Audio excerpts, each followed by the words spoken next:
রাত ৩টায় ঘুম ভেঙে যাওয়া কিসের আলামত? রাত ৩টায় যদি আপনার ঘুম ভেঙে যায়, ২টা থেকে ৩টা পর্যন্ত যদি আপনার ঘুম ভেঙে যায়, শেষ রাতে যদি আপনার ঘুম ভেঙে যায়, এটা হচ্ছে কিসের লক্ষণ আমরা অনেকেই জানি না। আমরা ঘুম ভেঙে গেলে আর ঘুম আসে না, আমরা সেভাবে শুয়ে থাকি। যদি আপনার এই রাত ৩টার সময় ২টা থেকে ৩টা পর্যন্ত রাতের শেষ অংশে ঘুম ভেঙে যায়, আর ঘুমিয়ে থাকবেন না। এই সময় ঘুম ভেঙে যাওয়া মানে হচ্ছে আল্লাহ তাআলা আপনার জীবনটাকে পরিবর্তন করতে চাচ্ছেন। আল্লাহ পাক রব্বুল আলামিন আপনার জীবনে বরকত দিতে যাচ্ছেন। আপনাকে আল্লাহ তাআলা সফলতার দ্বার প্রান্তে পৌঁছাতে চাচ্ছেন। আল্লাহ তাআলা দুনিয়া ও আখিরাতের উভয় জগতের কল্যাণ আপনাকে দিতে যাচ্ছেন। কেননা এই শেষ রাতে আল্লাহ পাক রব্বুল আলামিন নিজে প্রথম আসমানে আসেন। বুখারী শরীফের হাদিস, সহিহ বুখারী শরীফের হাদিস, নবী সাল্লাল্লাহু আলাইহি ওয়াসাল্লাম জানিয়ে দিয়েছেন যে শেষ রাতে আল্লাহ তাআলা প্রথম আসমানে এসে বান্দাদেরকে ডাকতে থাকেন, আলা আমি মুস্তাগফিরিন ফাস্তাগফিরালা, কে আছো ইস্তেগফার করো, ক্ষমা করো, আমি আল্লাহ তাআলা তোমাদের সকল গুনাহ খাতাগুলো ক্ষমা করে দিব। কে আছো অভাবে আছো, আমি আল্লাহর কাছে বলো অভাব দূর করে দিব। কে আছো বিপদে পড়ে গেছো, আমি আল্লাহর কাছে বলো বিপদ দূর করে দিব। কার সাহায্য লাগবে, আমি আল্লাহর কাছে বলো, আমি আল্লাহ সাহায্যের ব্যবস্থা করব।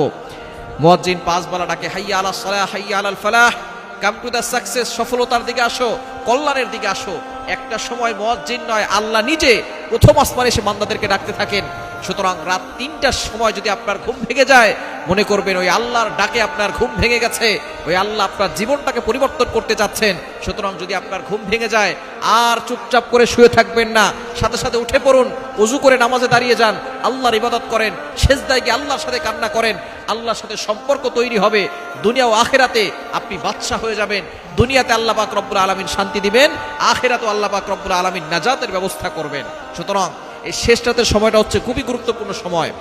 আপনি যদি আল্লাহর সাথে সম্পর্ক তৈরি করতে চান, জীবনে সফল হতে চান, রাতের সালাত ছাড়া আপনি কখনো সফলতা অর্জন করতে পারবেন না। মুসলিম যারা সফল হয়েছে তারা অবশ্যই রাতের সালাত পড়ে সফল হয়েছে। সুতরাং আপনি যদি সফলতা অর্জন করতে চান, রাতের সালাত আপনি পড়বেন। অনেকে ঘুম ভাঙে না, পড়তে পারে না, কিন্তু আপনার ঘুম ভেঙে গেছে মানেই আল্লাহ তাআলা যে ডাক দিয়েছেন সেই ডাকে আপনি সাড়া পেয়েছেন। সুতরাং আপনি উঠে যান, আপনি নামাজ পড়েন, দেখবেন আল্লাহ তাআলা আপনার জীবনটাকে সুন্দর করে দিবেন।